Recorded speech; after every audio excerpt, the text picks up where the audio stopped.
नमस्कार दोस्तों, मेरा नाम चंदन कुमार। स्वागत है आप सभी का हमारे channel career power computer classes में। जी हाँ दोस्तों, जहाँ से आपकी कंप्यूटर ग्राफ बहुत ही आसान रहती है।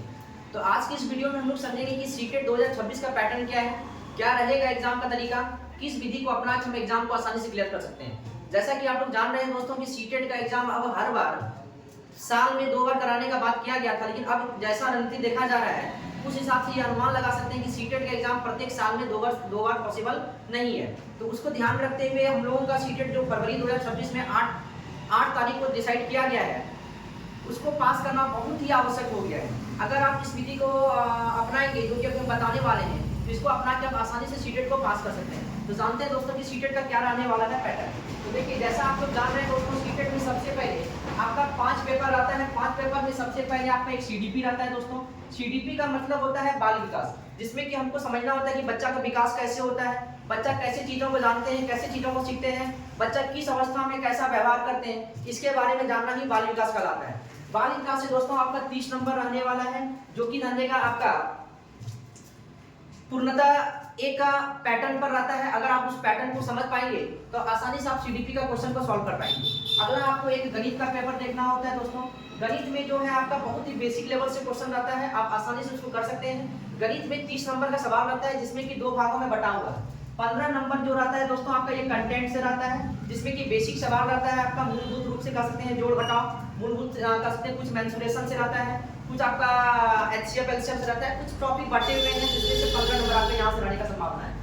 इसके बाद 15 नंबर जो है मुख्य रूप से रहेगा मैथ का पेडागोगी, जिसको मैथ का सीडीपी कहा जाता है। अच्छा, मैथ का सीडीपी क्या होता है दोस्तों कि बच्चा किस अवस्था में किस रूप से गणित को सीखते हैं, गणित को कैसे बच्चों को पढ़ाया जाए, किस विधि को अपनाकर बच्चों में गणित का ज्ञान डाला जाए, ये सारा तरीका ही मैथ्स का सीडीपी कहलाता है। तो आपका मैथ्स भी रहेगा 30 नंबर रहने वाला है। 30 में से 15 नंबर आपका कंटेंट जिसे कहा जाता है और 15 नंबर आपका मैथ का सीडीपी कहा जाता है। इसके बाद अगला जो तीसरा पेपर है आपका वो ईवीएस रहने वाला है दोस्तों। ईवीएस का मतलब होता है पर्यावरण आसपास की चीजों का जानकारी। जैसे बच्चों को पता होना चाहिए कि हमारे आसपास में क्या चल रहा है, हमारे आसपास का पेड़ पौधे कैसे विकसित होते हैं, ऐसा कौन सा पौधा है जो कीटों का भक्षण करता है, इत्यादि प्रकार से ऐसा कौन सा दाने का चिड़िया है जो कि घोंसला बनाता है, घोंसला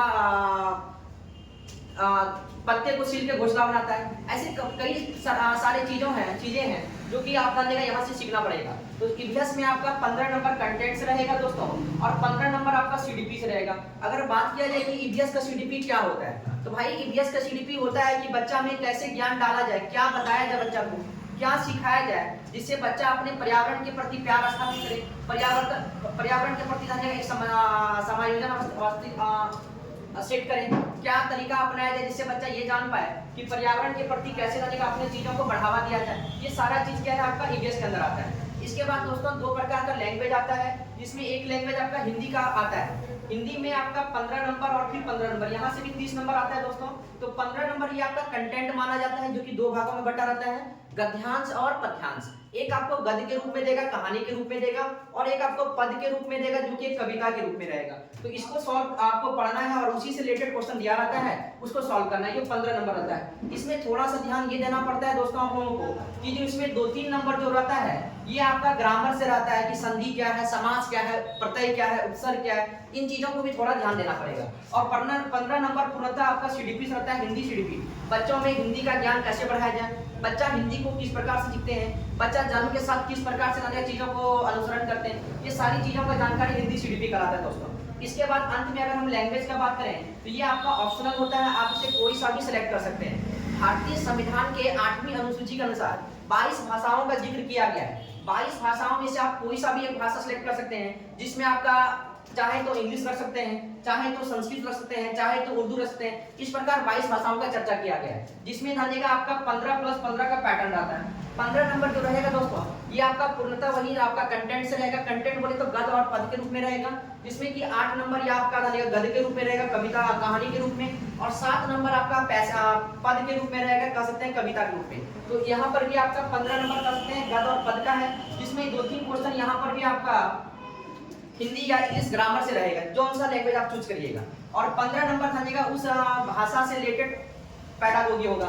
जैसे अगर आप इंग्लिश रखते हैं तो बच्चों में इंग्लिश का बढ़ावा कैसे दिया जाए, अगर हिंदी रखते हैं तो बच्चों में हिंदी का बढ़ावा कैसे दिया जाए, संस्कृत रखते हैं तो संस्कृत का बच्चा को बढ़ावा कैसे दिया जाए, इसके बारे में आपको यहाँ से सॉल्व करना होता है। तो इस प्रकार हम बता सकते हैं कि सीडीपी से कुल 30 नंबर का प्रश्न बनने वाला है, आपका गणित से कुल 30 नंबर का सवाल बनने वाला है, और आपका पर्यावरण से 30 नंबर का सवाल बनने वाला है, और हिंदी से आपका 30 नंबर का बनने वाला है, और जो आप एक लैंग्वेज सेलेक्ट करते हैं वहां से भी 30 नंबर का सवाल बनने वाला है। इस प्रकार कह सकते हैं कि टोटल जो नंबर होता है 150 का होता है।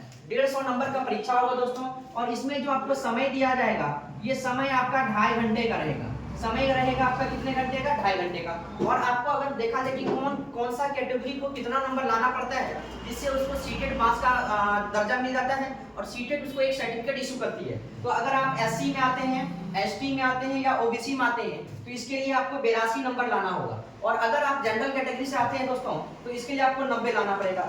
कुछ बातों का अगर आप ध्यान रखें तो आप आसानी से 100 प्लस कर सकते हैं। अगर आपको हमारे चैनल से जुड़े रहना है और चाहते हैं कि सीटेट इस बार 100 प्लस करना है तो आप हमारे इस चैनल को सब्सक्राइब कर लीजिए। यहाँ पर प्रतिदिन आपको सीटेट से रिलेटेड वीडियो मिलेगा, प्रतिदिन मिलेगा, जिससे ना आप आसानी से 100 प्लस कर सकते हैं। और अगर आप हमारे ऑफलाइन क्लास आना चाहते हैं तो ऑफलाइन क्लास हमारा राजकुमार नगर सुरेंद्र दुर्गा मंदिर के बगल में है। आप यहाँ पे भी आके ऑफलाइन क्लास कर सकते हैं, जहाँ से अभी तक सैकड़ों बच्चा यहाँ से अभी तक सीटेट पास कर लिया है। तो धन्यवाद दोस्तों, ये आपको इन्फॉर्मेशन देना था।